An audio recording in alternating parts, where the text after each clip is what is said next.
Assalamualaikum warahmatullahi wabarakatuh. Ketemu lagi dengan saya Yela Zaratulfia dengan NIM 1121071. Di sini saya akan menjelaskan tentang analisis korelasi produk momen. Video ini ditujukan untuk memenuhi tugas individu dari mata kuliah Statistik Pendidikan 2 yang diampu oleh Bapak MIF, Program Studi Pendidikan Agama Islam, Fakultas Agama Islam, Universitas Pesantren Tinggi 2 Darul Ulum Jombang. Langsung saja ke pendahuluan. Di sini statistika atau statistik merupakan bidang ilmu yang memiliki cakupan yang sangat luas. Dalam KBBI atau Kamus Besar Bahasa Indonesia, statistika adalah ilmu tentang cara mengumpulkan, menabulasi, menggolongkan, menganalisis, dan mencari keterangan yang berarti dari data yang berupa angka. Nah, di sisi lain, statistik ini memiliki cakupan yang lebih sempit. Nah, menurut KBBI ini, statistik merupakan data berupa angka yang dikumpulkan, ditabulasi, digolongkan, sehingga dapat memberi informasi yang berarti mengenai suatu masalah atau gejala. Jadi, statistika itu memiliki peran yang sangat penting dalam kehidupan sehari-hari. Nah, penggunaannya tidak hanya terbatas dalam penelitian akademis, akan tetapi juga memiliki dampak langsung dalam memecahkan sebuah masalah dari berbagai sektor kehidupan kita. Seperti itu. Oke, masuk pembahasan nih. Pembahasan di modul yang saya buat ini ada 4 pembahasan. Di pembahasan yang pertama yakni tentang pengertian korelasi produk momen, dan yang kedua adalah landasan pikiran dasar, dan yang ketiga ada koefisien korelasi, dan yang keempat adalah langkah-langkah memasukkan data ke aplikasi SPSS atau PASW, seperti itu. Masuk pembahasan yang pertama, yakni pengertian. Analisis korelasi merupakan suatu hubungan antara satu variabel dengan variabel lainnya, yang mana korelasi ini bisa secara korelasional dan bisa juga secara kausal. Nah, jika korelasi tersebut tidak menunjukkan sebab akibat, maka korelasi dikatakan korelasional, yang artinya ini menunjukkan sifat hubungan variabel satu dengan variabel yang lainnya. Dan sebaliknya, jika korelasi tersebut menunjukkan sifat sebab akibat, maka korelasinya dikatakan kausal, yang artinya variabel satu merupakan sebab dan variabel yang lainnya merupakan akibat.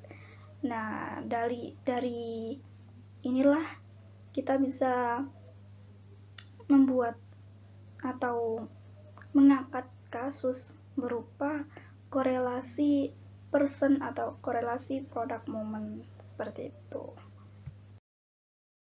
Dan pembahasan yang kedua yakni landasan pikiran dasar. Uji korelasi person atau produk momen correlation bisa dilakukan apabila memenuhi beberapa asumsi atau landasan dasar, yakni yang berupa uji normalitas dan uji linearitas. Hal ini dilakukan untuk melihat apakah ada data distribusi normal dan hubungan antara kedua variabel yang linear. Apabila kedua syarat ini terpenuhi, maka selanjutnya data dilanjutkan untuk uji korelasi person atau produk momen. Jika dua hubungan variabel linear sempurna, maka sebaran data tersebut akan membentuk garis lurus, yang sekalipun demikian, pada kenyataannya kita akan sulit menemukan data yang dapat membentuk garis linear sempurna. Dan pembahasan yang ketiga yakni koefisien korelasi. Berikut ini merupakan tabel klasifikasi nilai koefisien, yang mana ada tabel interval koefisien dan juga tabel tingkat hubungan. Yang pertama ada interval koefisien. Dari interval koefisien 0,80 sampai dengan 1000, tingkat hubungannya sangat kuat.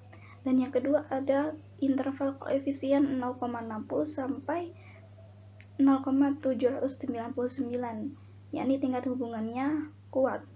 Dan ada interval koefisien 0,40 sampai 0,599, tingkat hubungannya cukup kuat, dan 0,20 sampai 0,399, tingkat hubungannya rendah. Yang terakhir ada 0,00 sampai 0,199, tingkat hubungannya sangat rendah. Dari tabel ini diurutkan dari yang tertinggi sampai yang terendah, atau dari yang sangat kuat sampai sangat rendah, seperti itu. Oke, kita masuk di pembahasan yang terakhir, yakni langkah-langkah memasukkan data ke SPSS atau ke aplikasi PASW. Yang pertama, kita harus menyiapkan variabel X dan juga variabel Y, yang mana diperhitungkan yang pastinya nanti kategori untuk variabel Y sesuai dengan judul yang akan kita ujikan, seperti itu.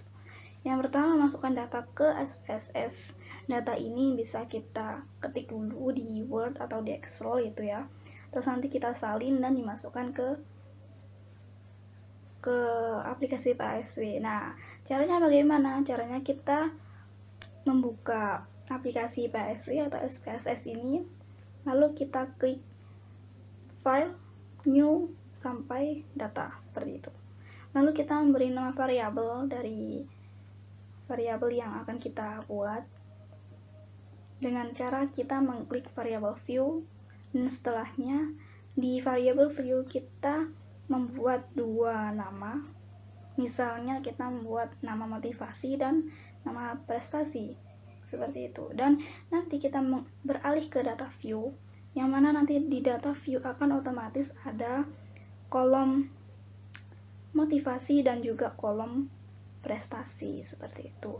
Lalu langkah selanjutnya kita akan menyalin file atau data dari Word atau Excel, terus nanti kita salin di data view tersebut sesuai dengan isi kolomnya. Lalu langkah selanjutnya yakni kita pilih menu Analyze, lalu klik Correlates, lalu pilih Bivariate. Maka akan muncul jendela SPSS yang berisi menu-menu kelengkapan uji korelasi produk momen. Seperti itu. Lalu kita akan ada dua pilihan, memasukkan kotak sebelah kiri atau sebelah kanan. Nah, dari kotak sebelah kiri kita masukkan di kotak sebelah kanan, begitu sebaliknya ya. Lalu kita akan centang correlation coefficient personnya, kita centang test of significance, terus kita centang two-tailed, dan kita centang juga pada flag significant correlation, seperti itu. Setelah semua selesai tahapnya, kita klik OK. Maka SPSS akan memproses bentuk korelasi produknya. Jadi hasilnya akan muncul output seperti itu. Kita masuk di contoh pembahasan. Di sini saya mengambil kasus atau contoh pembahasannya itu, seorang peneliti ingin mengetahui hubungan antara motivasi belajar dengan prestasi belajar pada mata pelajaran seni budaya siswa Madrasah Sanawiyah Nurul Quran Bendunrejo. Untuk ini peneliti melakukan penelitian dengan mengambil sampel sebanyak 30 subjek. Setelah diberikan instrumen penelitian berupa skala motivasi belajar pada mata pelajaran seni budaya, diperoleh data sebagai berikut. Nah, ini data yang saya ambil pada 30 subjek. Nah, dari 30 subjek ini ada motivasi belajar nih 30 subjek juga, dan prestasi belajar juga 30 subjek juga, seperti itu. Ini studi kasusnya, dan pembahasannya seperti berikut. Oke, kita masuk ke pembahasannya, yang mana hipotesis awal dari data ini, mana HU-nya tidak ada hubungan antara motivasi belajar dengan prestasi belajar pada mata pelajaran seni budaya siswa Madrasah Sanawiyah Nurul Quran Bendunrejo, dan HA-nya ada hubungan antara motivasi belajar dengan prestasi belajar pada mata pelajaran seni budaya siswa Madrasah Sanawiyah Nurul Quran Bendunrejo. Cara memasukkan data ke SPSS-nya, yang pertama kita buka atau kita klik dari aplikasi PASW tersebut, lalu muncul seperti ini. Mungkin langkah awal kita akan muncul di kuning-kuningnya ini ya. kuning-kuningnya, mohon maaf. Ini yang menyala itu di data view. Lalu kita rubah ke variable view, seperti itu. Dan selanjutnya di variable view kita kasih nama variabel. Yang pertama nama variabel motivasi, dan yang kedua kita namai prestasi, seperti itu. Dan di label, masih di variable view, di label itu kita kasih nama yang pertama motivasi belajar dan yang kedua prestasi belajar. Oke, dan lanjut kita beralih ke data view. Di data view sudah ada otomatis kolom motivasi dan juga kolom prestasi. Dari kolom motivasi, ini datanya kita salin dari Word atau Excel yang sudah ada datanya. Seperti tadi datanya ya, ada 30 subjek. Di motivasi dan juga prestasi tinggal kita salin aja, seperti itu. Oke, dan dari data tadi kita tinggal mengolah datanya dengan cara kita klik analyze yang ada di bagian atas tab. Oke, yang ada di bagian atas, kita klik analyze, lalu kita cari yang namanya correlate. Oke, korelate tulisannya, seperti itu. Dan nanti kita akan memenuhi kita menjumpai tiga pilihan. Yang pertama ada bivariate, dan ada apa itu, partial atau apa ya, dan ada condensed. Oke, jadi kita pilih bivariate aja, dan nanti kita akan beralih ke menu bivariate correlation, seperti itu. Dan di kolom bivariate correlation kita akan bertemu dengan dua tempat atau dua kotak gitu. Yang pertama ada motivasi belajar dan juga prestasi belajar. Di situ di kotak sebelah kiri itu, oke, di situ kita pindah ke kotak variabel di sebelah kanan. Dua-duanya dipindah ke kotak sebelah kanan. Dan setelah kita pindah, kita menuju ke correlation coefficient, kita centang yang percent. Dan di test of significance kita klik yang two-tailed, dan di bawahnya kita centang flag significant correlation.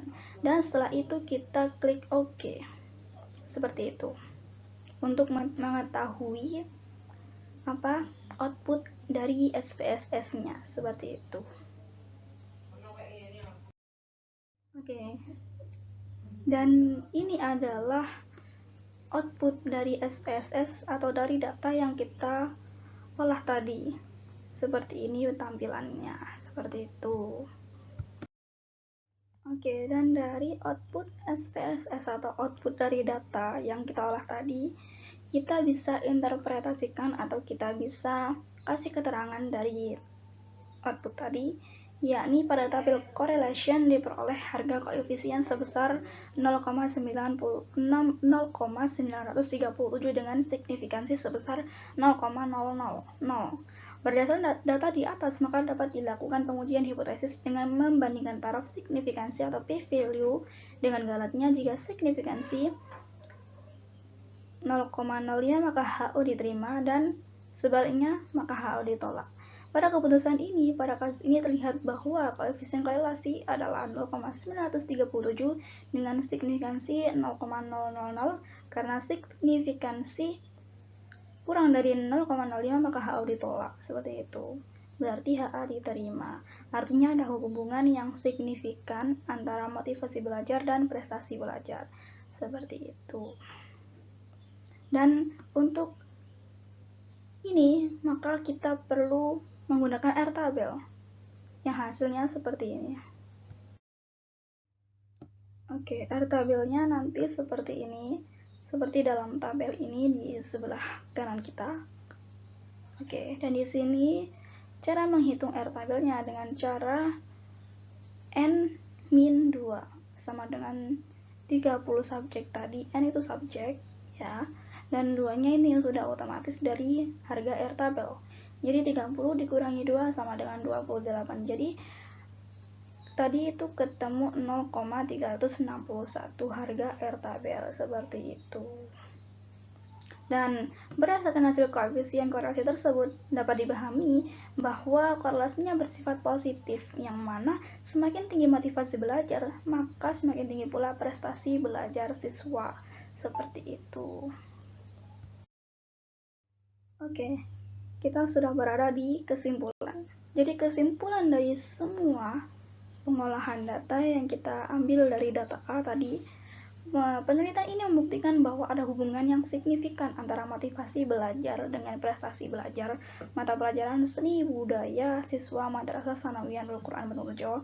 Hal ini berarti bahwa motivasi belajar itu sangat berhubungan dengan prestasi belajar. Nah, berdasarkan hasil koefisien, maka HO ditolak dan HA diterima, yang artinya ada hubungan yang signifikan antara motivasi belajar dan juga prestasi belajar. Seperti itu. Alhamdulillahirrabbilalamin, sudah di penghujung video. Dan terima kasih yang udah nonton. Jangan lupa like, share, dan juga subscribe YouTube saya. Dan doakan saya, semoga saya mendapatkan nilai yang memuaskan. Terima kasih. Wassalamualaikum warahmatullahi wabarakatuh. Dadah!